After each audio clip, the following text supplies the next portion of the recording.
Voilà, aimables téléspectateurs, amis internautes, bonjour partout.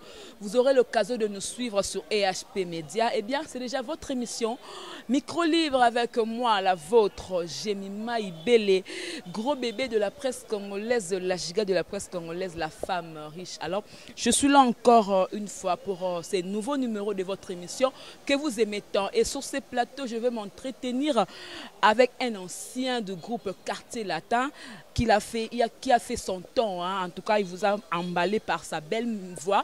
Alors, c'est avec lui que nous allons parler. Il s'agit bel et bien de Eric Touti. Eric Touti, quand j'ai dit ça, vous avez dit, ah, Eric Touti, Akenda Wapi, ça fait un bail. Tout le monde a été suscité. Alors, vous allez le retrouver dans mon émission Micro Libre. Alors, je remercie d'abord le concours de Junior Pidi qui est derrière la caméra. Et encore une fois, merci à notre maman GH, la maman de cœur, la maman de tous les enfants. Merci à tous les fans de EHP Média. Et puis merci encore une fois à notre cordon équipe Bumba, la coordination bien assurée. Et big salutations à vous tous et je vous souhaite déjà à mes vœux le meilleur.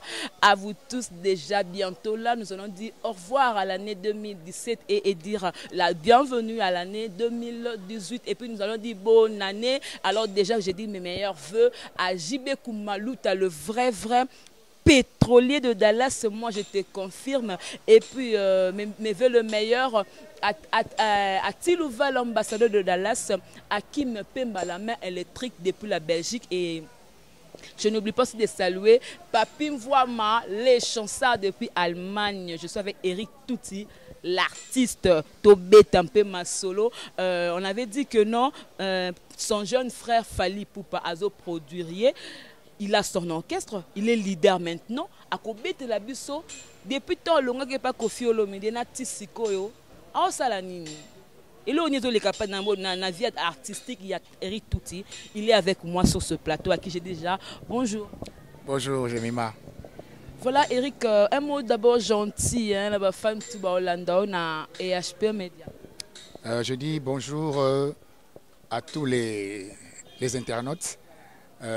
Anticipativement, j'ai dit encore, je fais mes voeux les meilleurs de bonheur, de santé, de longévité, de prospérité à vous tous et que la grâce de notre Seigneur, nous qui sommes chrétiens, Jésus-Christ vous accompagne et qui vous protège partout où vous êtes dans tout ce que vous faites. En tout cas, bonne année et encore une fois, meilleurs vœux, joyeux Noël. Voilà. Donc, bonne année, meilleurs vœux, joyeux Noël à vous tous.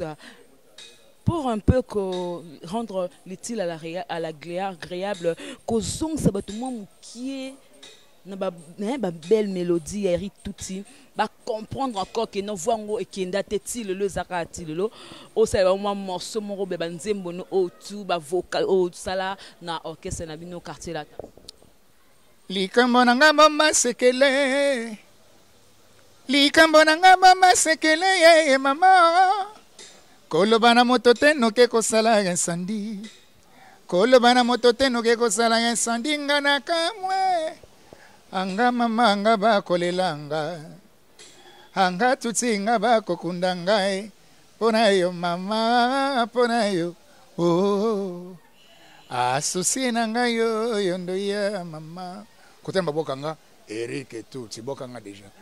Singa nanga ya loketo mami ye. Yeah, yolo bakina ngayo kozonga yo keinde libela nalala te nazela yo kozonga ye butsu nyonso nga nalali te seli kolona yo yolo baka osambelaka kasi babotso nini yo pesinga yo mami chonzumba ye yolo baka osambelaka kasi babotso nini yo pesinga Fani kakeo Tonga mokongo mama Nakomi ndeke sonzala Nazamba tene balete Na moite na butsute Pasi ya bolingono ya mbongo Pota lilite fungwame Moto balingaka vraiment Baboya karanyo kwama Na vie Voilà. Menzi mumu penga na ozela pendo me la so bébé Bébé wanga wa motema. Mabengango la cerise sur le gâteau. Oui, la cerise sur le gâteau. Bino boyebi, les solos et adulciné. babenga ngo bébé bébé mais nga na comprendre te bébé vrai comme on ngo ezala bébé bébé te vrai comme on ezala ka dulciné au moins so que na comme ça comme on va te inviter quelque part oh non tiens ba bébé bébé bébé bébé bébé so ebsine ti DJ Mikolo que nous DJ non tia dulciné DJ ibinze mbongote mais so c'est tia bébé bébé ah on mbala muka yebi uzomona bébé bébé tozali non tozali yango non talaka ezali tozali voilà donc le côté toza otoroyo ka vraiment na sûr que ba fan tu ya EHP Media bozala vraiment déçuté parce que tu donnes Eric Touti l'artiste donc ça fait beaucoup de temps mais voix ezakaka ete lelo beba msusu tanga umeli bona va bana tena ante banda bamara bando yemba vous comprendre que non tozana artiste et tout simba tant moko bodaki na quartier latin déjà tango yaki ko kota na quartier latin rappelez non bato kuta vraiment banani na temps wana na quartier latin na kota na 1993 93 ça veut dire 93 c'est pas bas français na kutara déjà structure ils aura déjà quartier latin Suzuki 4x4 zalaka wana Willy Boula il y avait déjà chef Nebso Aladji do à Congo ba Lebuka Bouya ba Feli Tyson Dimbedi donc c'est pas autant que ça la premier album du quartier latin étage Asuka oui mara ngombe izamokila voilà bata jo salango alors le quartier Kofi Olomide a besoin ko équipement de base parce que les besoins musique à quartier latin zaika que non rumba na rumba au mona subatu subaba ah mais Kofi ndenge na sala so beta concert disque ezala mais na concert ezala là il a fallu sikoyo équipe moko boye ya biso la toyaki na baba biamdonga chokoro ne toyaki suko ko lamusa suko quartier latin partir à album ya magie ozomona partir à magie on a des ainsi de suite ti quartier latin au développer ndenge développer on voilà na kuta quartier latin déjà na kuta ka ba Suzuki bon bazaba doyen na ngai voilà Modogo un peu plus bon Modogo ça déjà petit frère bon petit staff ya Rambo et ya Kofi Olomide sérieux déjà bon on a basam bazana orchestre na bango mo boye izana na ozone kuna comme on ezaka flash non flash musica voilà bazana orchestre na bango flash musica mais bazala déjà bana ozone côté ba Kofi kuna au monde donc bazala la déjà na staff à quartier latin mais ba comment ba musicien effectif ya quartier latin ce n'est qu'après tant que c'était koya de ba Modogo ba kota ba comme ba musicien effectif na ba sam et consort voilà. Tant au bêtis histoire wana au salaire qui combien de temps aux zaki na kati quartier latin ben tant on a eu na côté 1993 na vanda na participé à l'album net ba na kota album le premier album à quartier latin c'est-à-dire étage Asuka na participé à l'album il y a Noblesse oblige mais album wana Noblesse oblige senga angai motompambe anga motompamba voilà album on a participé na participé album on a dit ça là que non biso to ça l'album magie donc 3 ans après ça veut dire en 1996 dès que tu as le premier album on a participé qui effectivement étant que chanteur album magie dès que on a album magie dès que tu as ça va découvrir biso ba weyo baba biandonga ba biso on soto bima à partir de album magie voilà ko bima à partir de album magie au Vandi Kofi Olomide a sali que Toye ba au monde entier Eric Touti partout mais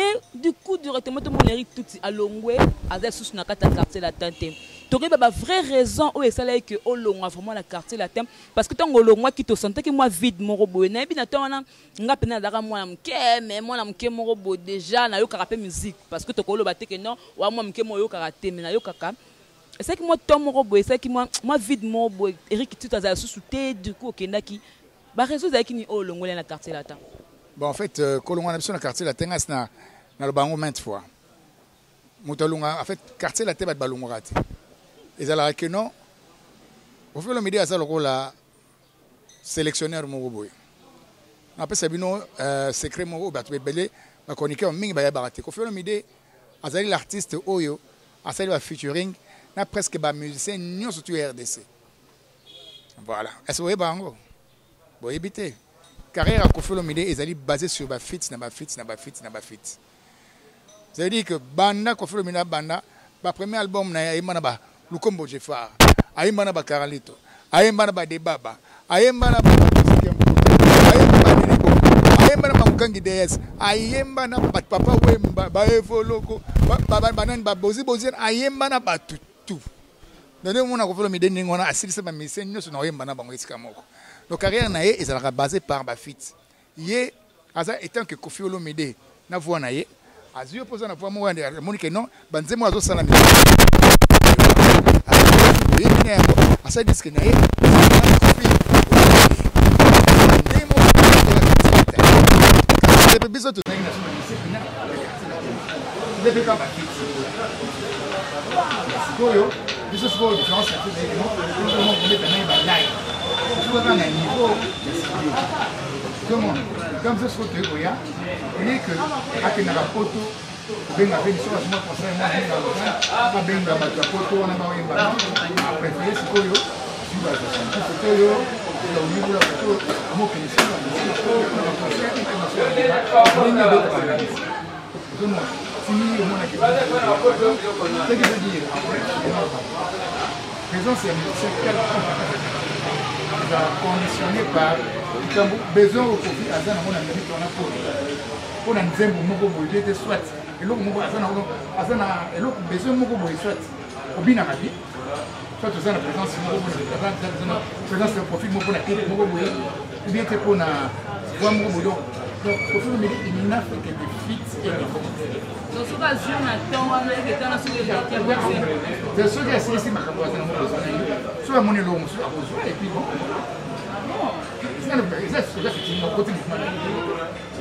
c'est lui qui fait l'omidé. Donc, sur Yembi, et puis du moins, il y a sincère au lobby sur la vérité que les quartiers étaient dans l'amour, ma ministre va dans la catégorie de la future, et le lobby, on va passer à la carte de quartier, mais à ça, vraiment, la perspective à une de sa future. Non, à ça, au moins, si on a vu des différences. Différence c'est quoi les années la mission Kalaïda qui nous va faire à conseil studio est-ce que ouais c'est quoi le bêta en même temps va bêta le studio en fait on peut bêta peine à live donc ce qui fait que besoin de toute expo chance que tu as la cabine c'est lui quand tu sais la vocal la question le public est au découvrir lui et quand même la il y a un moment que non voulait que tout ça là puis quand il y a un démon moko et que c'est là que tout ça moi 4 albums au moins si on a besoin de ce qu'il y a tu dis que c'est comme des groupes qui ont posé des choses sur Koffi Olomide au moins il y a un moment que non on va penser la minute la salle album la salle album pour remarquer l'album de cette salle on a il y en a chronologiquement que non année après année non Magie par exemple c'est en 1993 c'est en 1996 V12 c'est en 1998 une année après année on a monsieur Nazaré vous allez quand la quartier mais on a donc voilà donc besoin de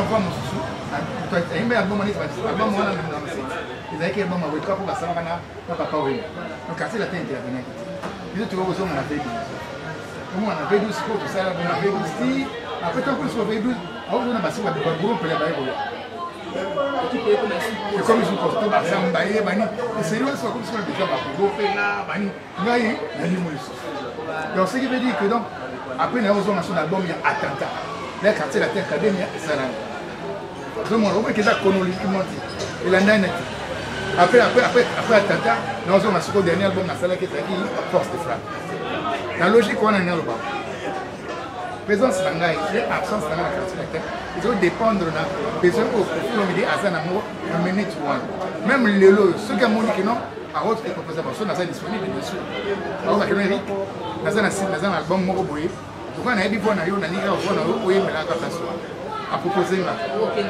mais ils ont comme là même ça on a mis comme ils sont pas Koffi Olomide papa na yo abimi so monde de yeba yo ana besoin na yo c'est quoi yo après ce quoi bien sûr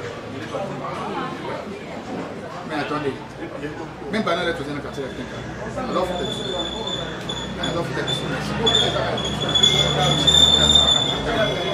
ça va mieux même papa comme papa parents te allons la même partie quand on a fini ok aussi on va calmer on va pas sur le mois pantalon moi il y a d'autres choses qui se font dans la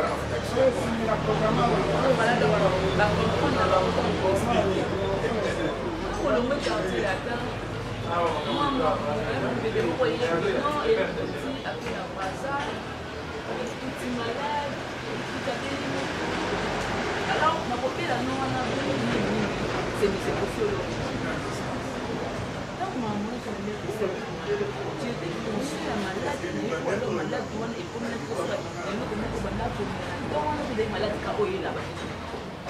savez, déjà, pour toi, vous combattez nous la vie, à Canada, on peut la lever. Tous, on est exposés à ma caméra pour pouvoir faciliter notre vie. Bien sûr, quand on a vu dans ce cas-là,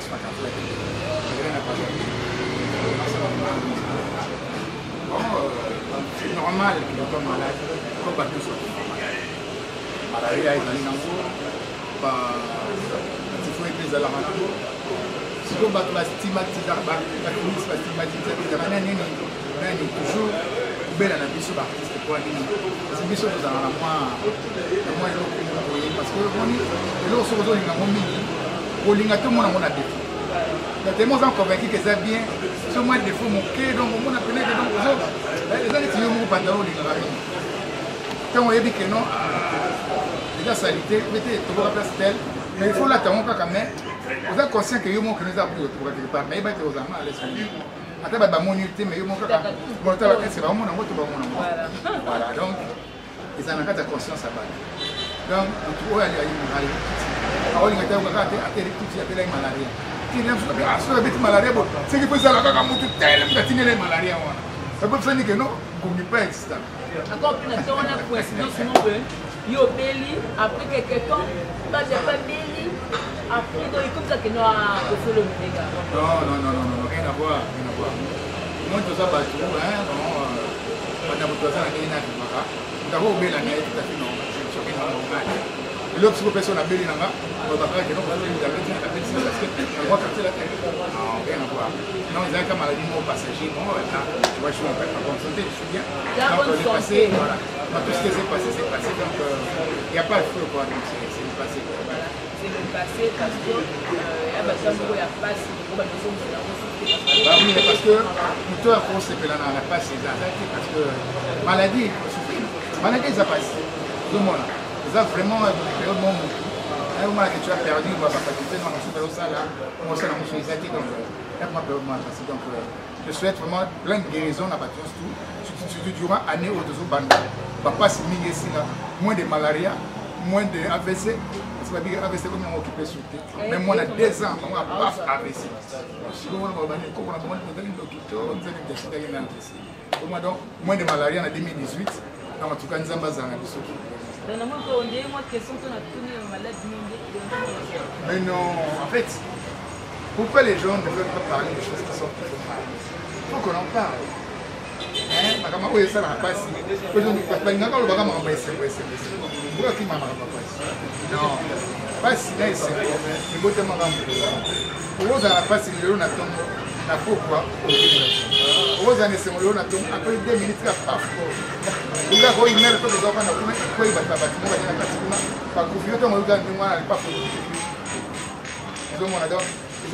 émotion pour le bien et le mal, la peine et la souffrance, la peine et la joie. Vous allez donc on peut en parler comme on ne peut pas en parler. Donc de toute façon on doit en parler parce que c'est parti de là. Voilà, avant de commencer vraiment la carrière de salarié, moi je vais avoir 2 questions. Moi je vais avoir la fidélité et puis côté aussi il y a ma carrière de salarié avant de côté la vie on a fait des rapports de la presse, on a fait un abordage, mais on n'a pas fait la commune qui, on n'a pas fait la lemba, on n'a pas fait la commune de l'île. Alors la commune qui est dans la jeune garçon, les garçons aillent par la terrasse, c'est-à-dire que non, nous sommes les gars au Bengue, que c'est moi sans fois, nous sommes par les marins.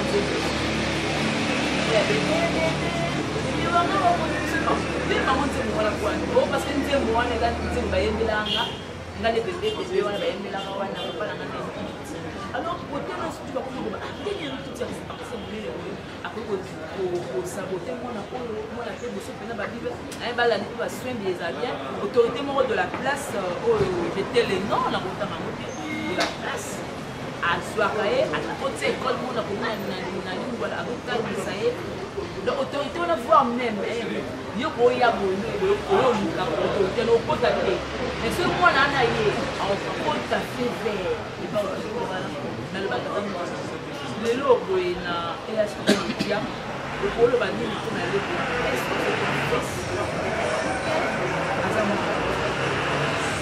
bien sûr une question parce que la fille a aucun mot déjà dans la rumeur. Non, mwana mungu wa yenu akomina kichwa sana. Abagaza mwana yo ile papa na yeye aimba. C'est de vérité. Dans la tête mon boye. Centre mon ba ba c'est la maman. Et là on a pas mwana. On a pas mwana wa pale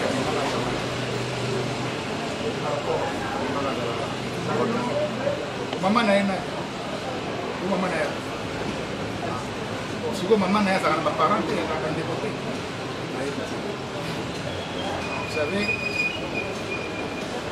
quand moi on a beau battre que non, il y a pas, on a évité. Là il me faut Dieu qui est témoin sur ma vie. Maintenant on a mon amour. Mais on dit aussi que non, il n'y a pas de fumée sans feu.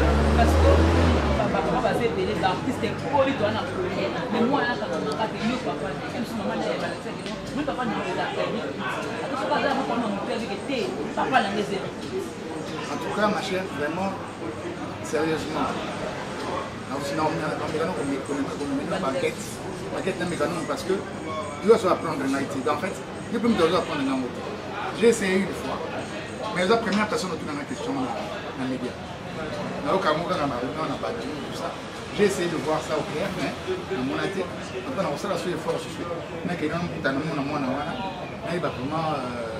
Parce que bon, comme les autres baronnes, il n'y a pas de commission. Donc maintenant, on a ça la première fois.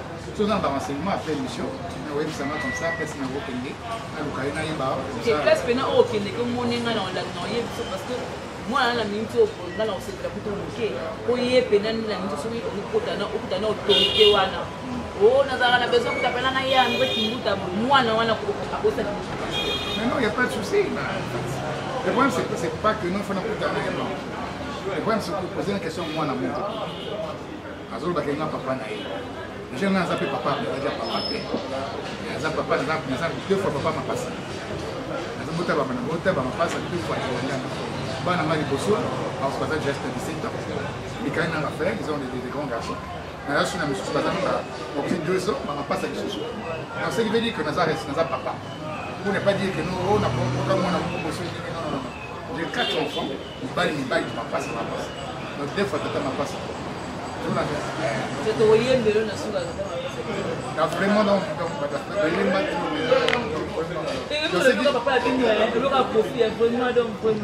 c'est vraiment, les gars, est-ce que vous pouvez empêcher moi dans un élévateur?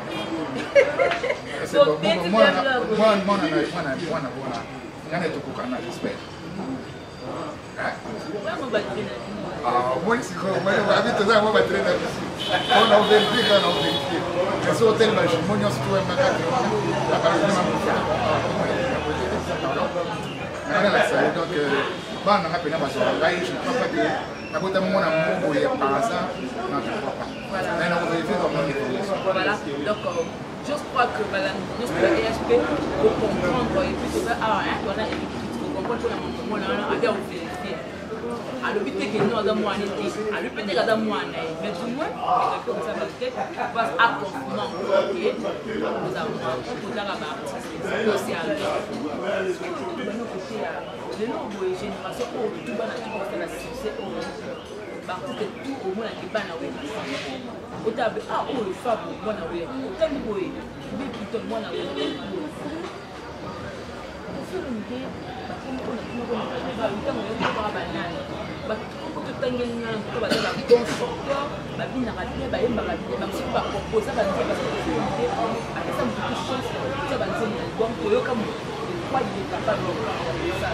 alors, par rapport à savoir, mais Qu'est-ce qui fait que les lots, tout, voilà, tout, ce qui fait que les athées, moi, quand tu as mis le coton, tout, le lot, c'est le gars qui a toujours fier, c'est Fanny. C'est Fanny.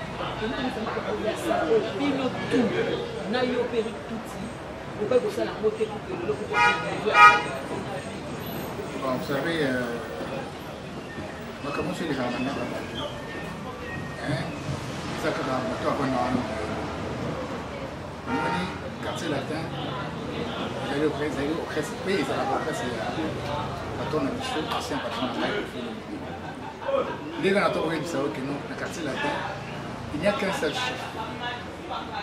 Le chef, c'est Kofi Olomide. Le seul leader, c'est Kofi Olomide. Ils ont studié à Kabatura, par complément. Nous n'avons pas été formés. On a connu le début de toute la carrière aux côtés de Kofi Olomide. Vous savez qu'on a accompagné. Nous avons tout, vous savez, ça là-bas est fort,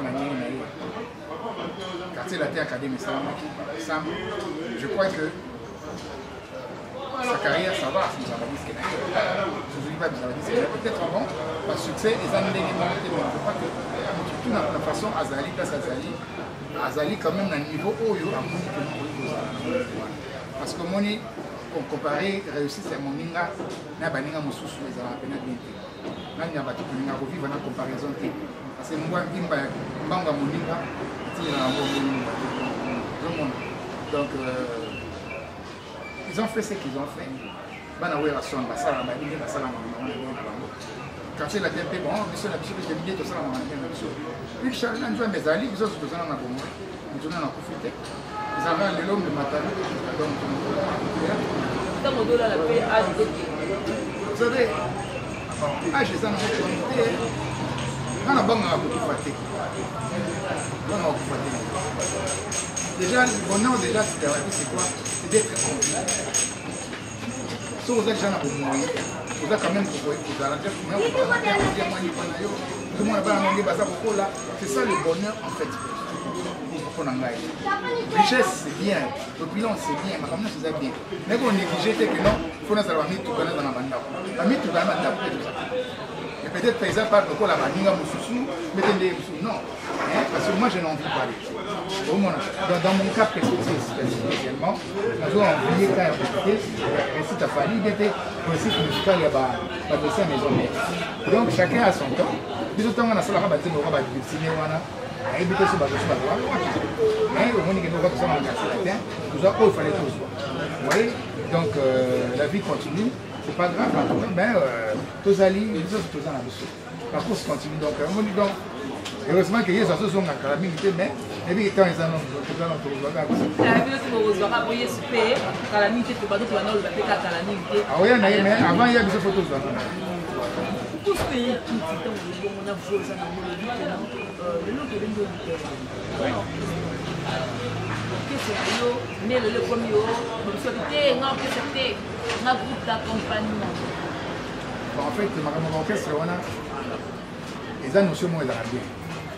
Mais pour ce but, on a appelé ma orchestre, la définition n'a pas vraiment étant que mot, de ça, la où ils ont l'orchestre.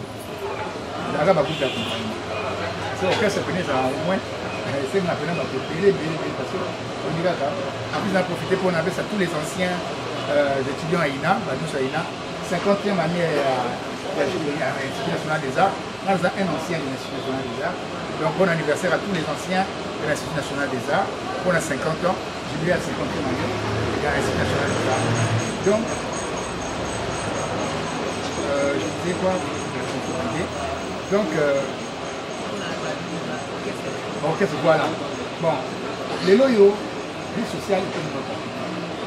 Moi, l'orchestre, c'est une chose de quand c'est la tête, tu as un salaire par mois. Le salaire, en vrai, c'est un mot symbolique. Tu vas pressionner sur $200. À niveau de musicien, tu vas offrir un napoya, tu vas offrir $50 par mois. On a pas la carte. Autant que ça va en ligne.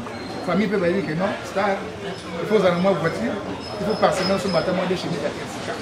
Tout le monde a donc, et ça, absolument rien. Donc, c'est-à-dire que bon, les accords, surtout, nous allons comment tout ce dont on a pour, mais ils apprennent à l'orchestre surtout. En plus, ça coûte très cher. Pour entretenir un musicien, actuellement, vie sociale, comme vraiment, il faut assez que non. Car la terme, nous allons rendre moins parce que les musiciens ne vont pas nous chez ma parent. Nous allons faire donc les parents, mais rien à ce qu'il y a dans le avant d'aller chez moi. Mais les lois, comme c'est comme musicien, il faut que à la logique, à la voiture, à que moi, pour tout, on peut passer par la caméra. Donc, on est sûr que non, économie terrible. Donc, bon, nous vendons tout ça, tout le monde dit que mon beau, d'où les alliés, tout ça, moi caché, moi, la vie continue. Voilà, Eric, comme vous choqué, mais question, pourquoi choisir la famille pour produire aussi longtemps l'office central de ça dans le monde, depuis le papa le porte, pas un peu moins, la gueule pour le Canadien, la monnaie, la police, on a rien à ma Bon, en fait, c'était lui qui était plus récevant. Au quartier latin, on avait produit particulièrement 4 albums de magie, même dans le quartier latin. Védou, à Tanta, on avait force de faire. Aussi, la carrière sur notre premier album, bon. Donc, en fait, j'avoue que la proposé qu'on peut profiter. Donc, parce que Fali, il était encore plus près de moi parce que bon, la relation que on a eu depuis avant Quartier Latin, même après Quartier Latin, je sais qu'à la base on a la belle naïe effectivement là. Bon, maman Yassika, Baïda Yassika, tu vois, c'est un peu l'innovation quoi. Et on a préféré au départ Fali parce que bon, il y a un micro quoi, voilà. Donc, je suis en modalité que nous prenons, les alliés parce que bon, un métier, fraternité, c'est comme ça. Voilà ce qui s'est passé. Pour perdre Babiando, pour sa femme. On a aussi le lot, ça la politique. Babiando, ce serait l'un des plus grands chanteurs au Yoba, au monde, au Sangana Yemba, niveau où on a Yemba. Le magasin, à part vos collègues qui ont bien mis ça, allez vos concurrents en bas, numéro 1. C'est un peu de temps, il m'a presque dit.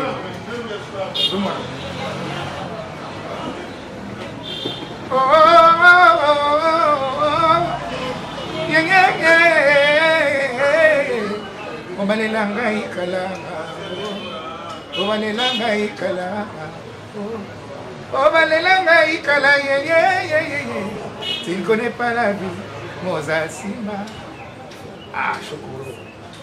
Papa nanga moto ya pasi, mama botinga nje. Mote metonda posa kukabela mozange okukabani niye. Zambe na sengise na yo. Bomengo bonya mayelere. Oba bonya. Tu comprends? Le grand chef, papi qui parle pas là, à que non. À chaque fois soki, autant à combat babia. Il faut que non. La chef Bazali. Alors c'est la marque toujours. Pourquoi moi je suis à l'âge de 40 ans. C'était un ami et un frère, un concurrent, un grand chanteur. Dans la zone latine, personne n'est plus là.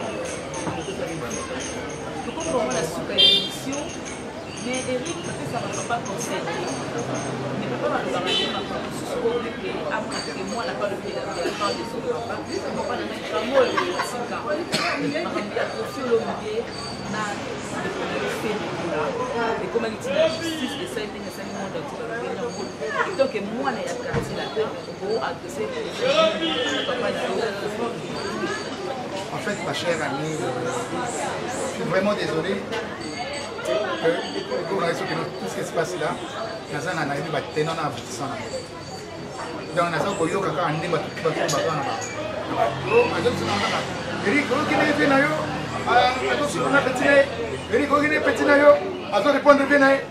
donc, jusque-là, nous prenons un débat. Donc, en tout cas, ma chère, tu sais, nous sommes plus actuellement très concentrés dans l'album de la Again. Encore. Donc, on a bébé. bebe wanga wa motema ye baseleki nabongizela nzoteki bangai nyasaba ye nakoma denge nakoma bwange papi yoma akosa kitisa motema kebizaka nanga kiparapala vous comprenez tena nasali nzembo mwa babi Eric Tuti so sali nzembo mosusu ya ndimo yo comme un méga star parce que nzembo na tellement esalaka bien alabi bon malgré que nazata ta mapasa nakota mapasa 2 fois mais nakobota nzembo moko 2 fois mais nakosala nzembo moko ekozalaka net kaka bebe mais ezala nde mosusu ezala mpe kaka elengi lokola bebe wana apesa kombo again donc bientôt là déjà nasi na kombo na tournage à tout oyo ezali produit par Fabien Poupa évidemment tokobima kongo donc mesdames et messieurs again c'est déjà prêt Kumaluta balobi le véritable pétrolier de Dallas mon ami JB notre belle baby de son gagnant même la nounours me dit que de la presse elle a comprendre faire en côté à mon dire que non vandika pas batingelo malamoko de la presse aye bena oluka Eric Tuti m'a dit que non depuis Dallas JB Kumaluta lobi que non le vrai pétrolier avec que n'ga cause intervention Eric Tuti parce que bana Dallas ba ozela napesi mbote bana nyonso ya UK ya USA bana Dallas bana New York bana Washington napesi biso mbote en tout cas again déjà trop bien écrit si tout va bien en Ngolo Nkolo tokoma ba le 28 déjà awa déjà la chef asaba que nous assis à Pambola vidéo donc Maramutu ils a déjà voilà to yaka la caméra to mona ndenge na monezo leka et tout à fait une image alors tout ça fait que efficace parce que ba opposant la décision va soutien parce que tant où il m'a on essaie à soutenir ma belé et puis au fait sinon numéro na yo pour les ba rejoindre. En tout cas j'ai dit encore merci na remercier mon collègue place oyo BBC yala bibishi yala place au cadre oyo na sinon déjà que aux bonnes déjà habitués au monde parce que on met à chaque week-end BBC yala sanya wati azana voyage de déplacement. Je remercie Ming staff la jeune fille nanga tezala bango marqué ba kombo parce que ba bienté sans oublier le gourou de la secte le chef Yemoko Papi qui parle pas là il dit que so ye awa moko tezala ramo faut y ba que non ishima toujours ishima na pesi sumbote na Blaise Mavungu na DGI